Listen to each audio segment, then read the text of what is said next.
Bismillahirrahmanirrahim. Assalamualaikum warahmatullahi wabarakatuh. Perkenalkan, nama saya Selvi dari kelas Penjas A3 dengan NIM 22121188. Di sini saya akan menjelaskan materi tentang pendidikan, yaitu pendidikan sepanjang hayat. Apa itu pendidikan sepanjang hayat? Pendidikan sepanjang hayat merupakan salah satu sebuah sistem konsep pendidikan yang menerangkan keseluruhan peristiwa-peristiwa kegiatan belajar dan berlangsung dalam kehidupan manusia. Adapun aspek-aspek pendidikan sepanjang hayat, yaitu aspek ideologis, psikologis, filosofis, pedagogis, ekonomis, sosiologis, teknologis, dan aspek politis. Aspek ideologis yaitu semua manusia yang dilahirkan ke bumi dengan hak yang sama, khususnya hak yang mendapatkan pendidikan, peningkatan pengetahuan, serta keterampilan. Pendidikan seumur hidup yang memungkinkan seseorang mengembangkan potensi yang sesuai dengan kebutuhan hidupnya. Aspek psikologis yaitu kemampuan berpikir manusia akan bertambah maju dan lebih bijak di saat mendapatkan nasihat atau pengalaman yang tidak terduga. Pendidikan seumur hidup adalah kesempatan atau waktu banyak yang mengembangkan pemikiran seseorang dan juga mentalnya. Aspek psikologis yaitu manusia akan selalu memiliki rasa ingin tahu di saat ia melihat sesuatu dan mencoba mencari jawabannya. Maka dari itu, pendidikan seumur hidup menjadi tempat kemungkinan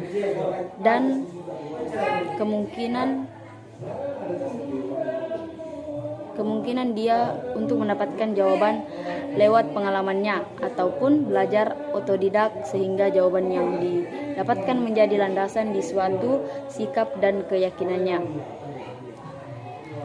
Aspek pedagogis yaitu perkembangan hidup menjadi salah satu alasan yang besar yang cukup mempengaruhi pada konsep dan metode pendidikan. Maka dari itu, sebagai manusia dituntut untuk belajar dan juga berbagai pengalaman atau mengajarkan ilmu yang kita dapatkan hingga akhir hayat. Aspek ekonomis yaitu cuma yang paling efektif keluar dari lingkungan kemasyarakatan adalah dengan cara mendapatkan pendidikan seumur hidup, memudahkan seseorang untuk meningkatkan produktivitas, memelihara dan mengembangkan sumber daya yang memiliki motivasi dan masyarakat untuk mendidik anak-anaknya secara tepat. Aspek sosiologis yaitu orang tua yang di negara yang berkembang jarang memperhatikan pendidikan anaknya. Maka dari itu, pendidikan sepanjang hidup akan pemecah masalah tersebut. Orang tua kebanyakan menurunkan pengetahuannya yang ia miliki kepada anaknya. Terkadang juga anak mendapatkan pendidikan dari sebuah pengalaman hingga ia mampu memahami dan melakukan secara otodidak.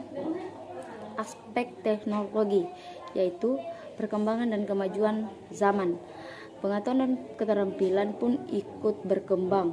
Maka dari itu, manusia bisa dituntut menciptakan hal-hal sehingga mampu memahami dan mengaplikasikannya.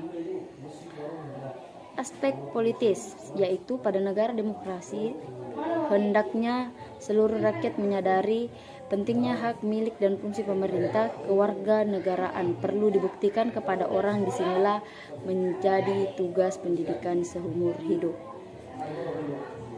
Yang kedua yaitu pasca Natal, yaitu fase pertama 0 sampai 3 tahun, yaitu mengasuh anak usia dini, merupakan proses pendidik dan membentuk karakter serta tingkah laku yang berguna bagi masyarakat luas.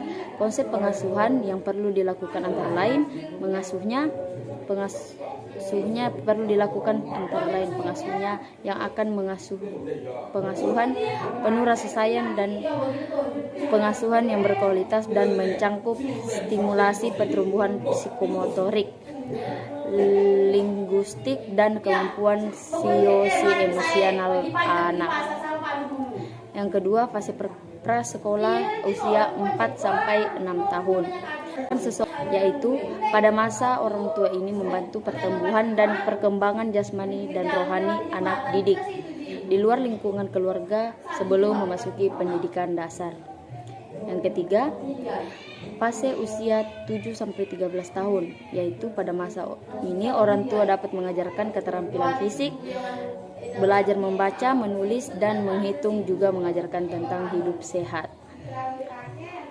Keempat, masa remaja, yaitu ekstrakurikuler harus dijadikan bagian kurikulum sekolah yang optimalkan dengan sangat baik, dan jangan sampai ekstrakurikuler hanya dijadikan sebagai pelengkap kurikulum.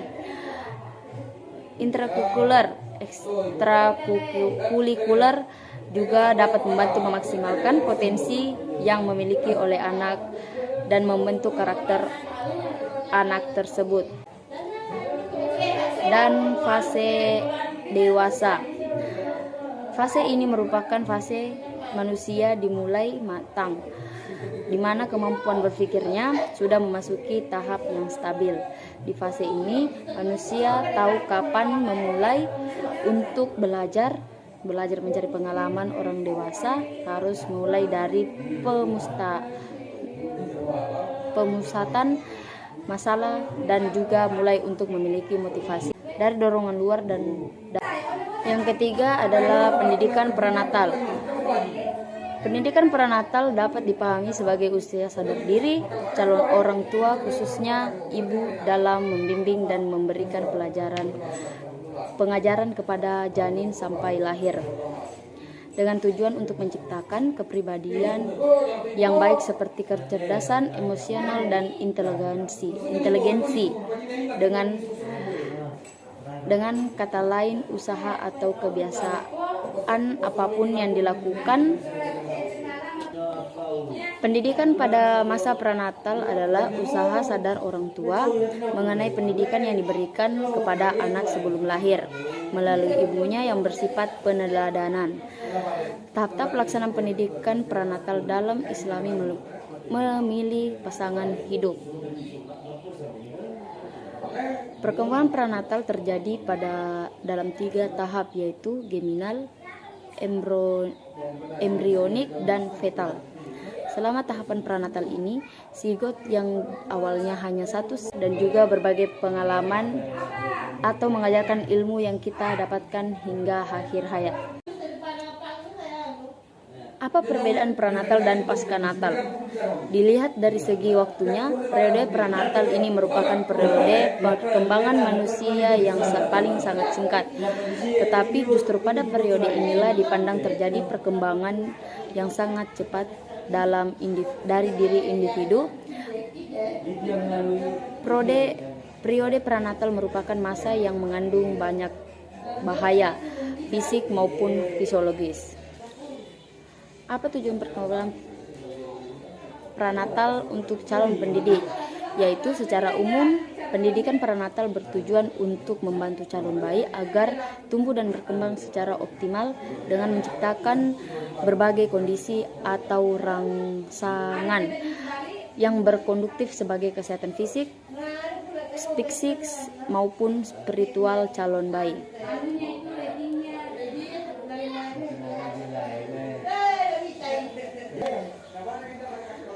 Perkembangan masa prenatal menurut ajaran Islam adalah kehidupan manusia yang telah dimulai pada saat sebelum lahir. Manusia diberikan roh untuk telah hidup sebelum kelahirannya di dunia. Manusia terus berkembang di dalam rahim ibunda. Periode ini dimulai dengan waktu konsepsi, yaitu pembuahan dari ovum oleh sel sperma dan berakhir pada waktu kelahiran menurut pendapat dan masyhur. Rentang waktu tersebut adalah 9 sampai 10 bulan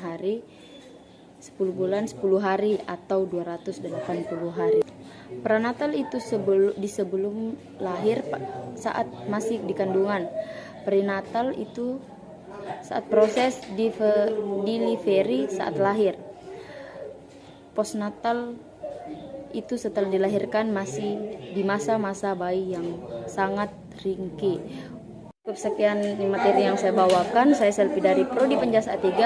Jika ada kelalaian kata mohon dimaafkan. Wabillahi taufiq wal hidayah. Wassalamualaikum warahmatullahi wabarakatuh.